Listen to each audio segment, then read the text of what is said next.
Hey Techno Studs! One of the great things about IP version 6, it gives us a lot of freedom, a lot of ways we can do subnetting. And so let's take a look at what more advanced way of using subnetting to create logical structures within our network.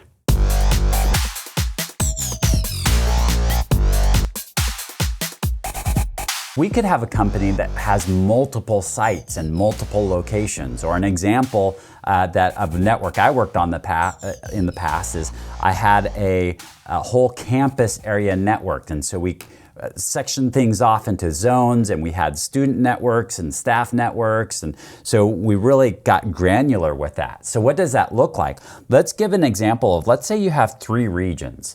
You have 3 regions, and at each of those regions, one region has 4 sites, another has 3 sites, maybe one has 2 sites. And then within there, you have 3 departments, or maybe it's 10 departments or something to that effect. Well, what you can do is, because you have such a wide range to work with, and you've got the ability to make 65,000 different networks, and all you really need to do here, I think if you were to calculate this out, if you had 3 regions and you had a few sites per each region and you had a few departments, then you'd have quite a few networks, but it's still nothing compared to 65,000. So what we can actually do is assign a nibble to each one of these. So maybe the first one is going to be just the region. And it's, let's see, since this is 4 bits, so we have up to 16 regions here. So our 3 is well covered in there.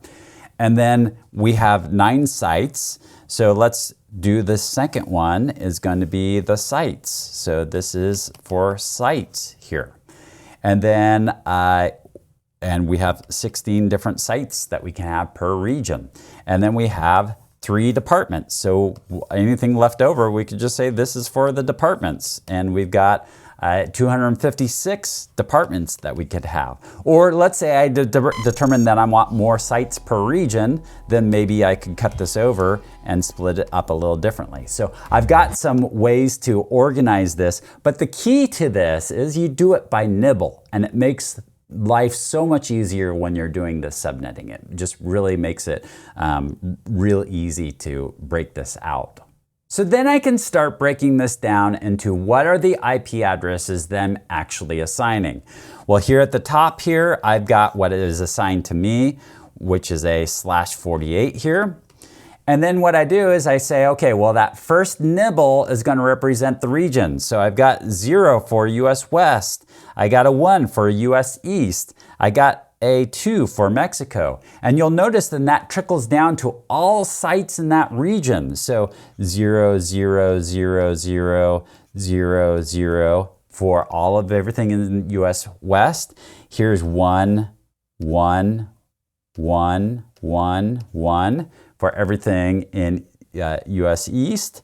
We've got 2, 2, 2. I mean, you get the point that it's the same throughout this. And then I break it down even further. Okay, what are the sites? Well, for Seattle, it's going to be 0. For Portland, it's going to be 1. For San Francisco, it's going to be 2. And for Los Angeles, it's going to be 3.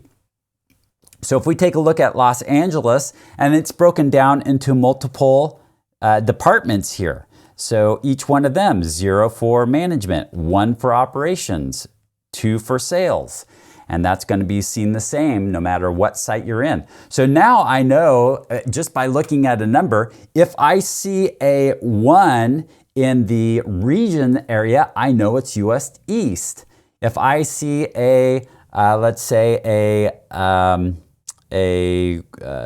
2, 1, I'm going to know that that's Tijuana. That's in Mexico, and it's the Tijuana site. If I see a 2000, or let's say a 0302, then I know 0 is going to be US West. I know 3 means it's Los Angeles, and 02 means that it's the sales network. And so I can easily identify any of the networks. I can do things like ACLs, where I can start blocking traffic and making things more secure. This makes it real easy to do that type of work. This makes it real easy to identify certain traffic and where it's going. So it really just works out really well when you have so many bits that you can work with, and you can quickly identify where all of this traffic is coming from and how to assign the traffic out to begin with.